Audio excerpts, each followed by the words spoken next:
بضاعتنا اعتراف بالخطايا ودمع واكف صدقا يسال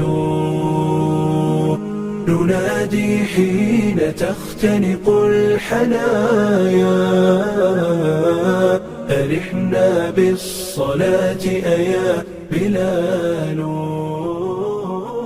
لمانځه کې اعلی دا تاثیر یې ښیي د خاني ختموي.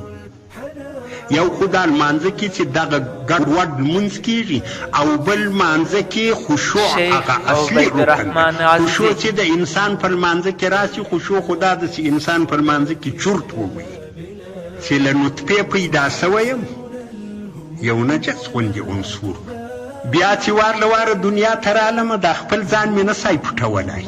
ډېر میلمانه به م راغلي وو کوروالا به م زه به ورله مخکې به مې ښکارېدی نه په دې پوهېدم تر دغې اندازې پورې حالت و او اخر هم داسې کېږم چې مړ سم بیا مې کله له بویه په عذابېږي دغه نه چې څونه غار زور پرې کېږي دغه ونه شته نو په دې کې به کم تکبر ماته راشي.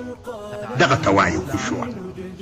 دغه خشوع چې په لمانځه کې راشي چې لمونځ لغایي لمونځ پله پسې شي بیا دا خشوع له سړي سره دائم وي کرار دا تکبر له ذهنه ووځي.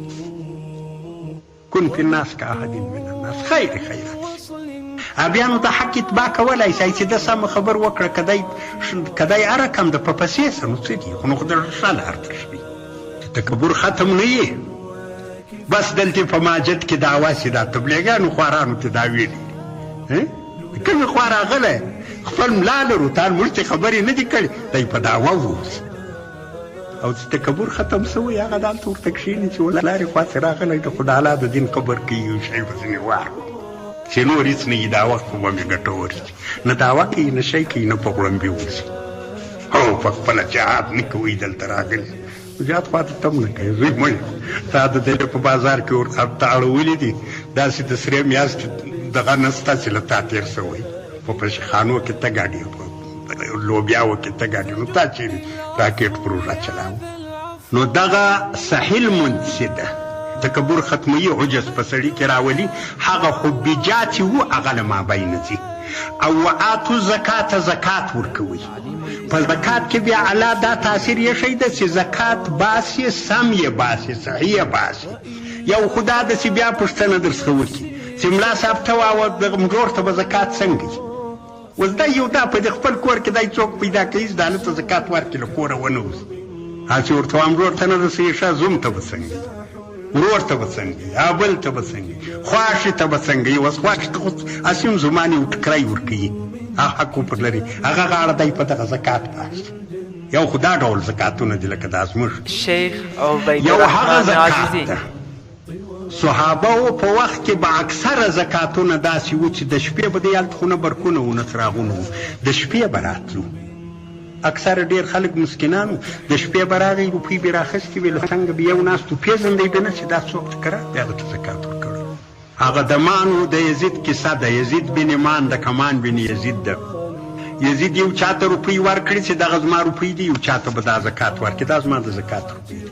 هغه روپۍ راوړې د زوی ناست و مان دا چې کرا روپۍ هغه څه ورکړي ما اخستان د نه یې پېژني ګوره څوک هغه چې راغی کور ته زیاتې وویل چې ما ته خو دلته یو دی سړی و دی سړی و هغه د زکات روپۍ راکړي. پلار یې ورته ویل چې دغه خو زما زکات و نو ما خو ته نه یې ورښولی ما خو سړی دغه یې پردي سړي ته ورکړي ستا نه کېږي دا زکات هغه ویل ولکې اوس خو درکوم چې ما ته راکړي.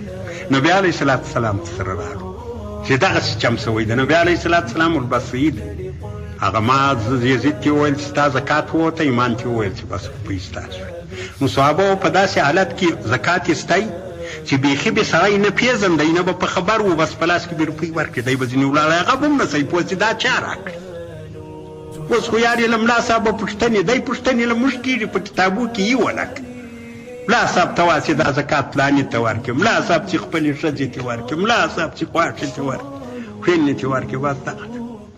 په دې زکات بخل نه ختمېږي لا ډېرېږي. نو علاوه وآتو زکات زکات ورکوي په صحیح اندازې ورکوي دی چا ته ورکړه چې نه یې پېژني. دغه ډول زکات چې سړی باسي په دې کې د مال محبت الله ختموي بخل ختمېږي. بخل په خپل ذات کې یو ناجوړي ده حرص یو ناجوړي ده، د مال محبت یو ناجوړي ده. دا په زکات ورکولو کې حکمت دا د صحیح زکات سړی وباسي، دا ناجوړي د سړي ختمیږي. انو چې تکبر ختم سي، حب جاه ختم سي، د مال محبت ختم سي، نو بیا ولې یهودو اسلام نه راوړ؟ نو د یهودو خو غم دغه و چې دوی ول بیا روپۍ پر بندېږي او خلک بیا د بل غاب نه راوړي په خیرات کې، دغه غم. انو چې اوس تکبر ختم سي، تواضع راسي، د مال محبت ختم سي، نو بیا تر هر چا دی په نبي علیه السلام ښه پوهېدو، په کمالات د نبي علیه السلام ښه معلوم. او الله جل جلاله وایي چې اقیموا الصلاة وآتوا الزکات، لمونځ کوئ، زکات ورکوئ، او لمونځ هم دی لمونځ کوئ. وارکعوا مع الراکعین، وارکعوا مع الراکعین معنا صلوا مع المصلین، لمونځ له لمونځ کوونکي سره کوه، مسجد ته ورځه. مسجد ته چې ورځې په صف کې درېږې، کله مخ ته، کله شاته، کله څنګ ته، کله پر ملا صاحب برابر قرار دې د خپل ذهنیت چې تاول د کلي مصر ځای مغه شیخ عبید وارکعوا الرحمن مع عزیزی. الراکعین دا معنا د صلوا مع المصلین تفسیر جلالین دغه تفسیر کوي. لمونځ کوئ، له لمانځه واړه او سره کور یوازې مه کوه، کور بېرته هغه کیسه نه ختمېږي. چې راسې په صف کې ودرېږې، کله د مسکین له څنګه ولاړې، کله د ماړه له څنګه ولاړې، کله د کوچني له څنګه ولاړې، کله کوچنی تر تا له مخه راغلی دی د په اول صف کې، ته په دوم کې. سړي ته ځان دی بد ښکاره سي چې خپلې ږیرې وشرمېږي چې دغه ځوان هلک دا مخته ولاړ ته ته ناوخته راغلې، ځان کوچنی ورته ښکاره سي چې ګوره دا ځوان تر تا تکړه ده، دا په دغه ځواني کې راپورته سوی د وختي راغلی د اول صف یې نیولی ده. سبع طوال تموت الروح إن قطعت في ذنب،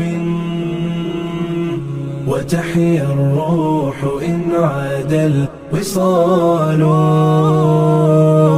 وتحيا الروح إن عاد الوصال.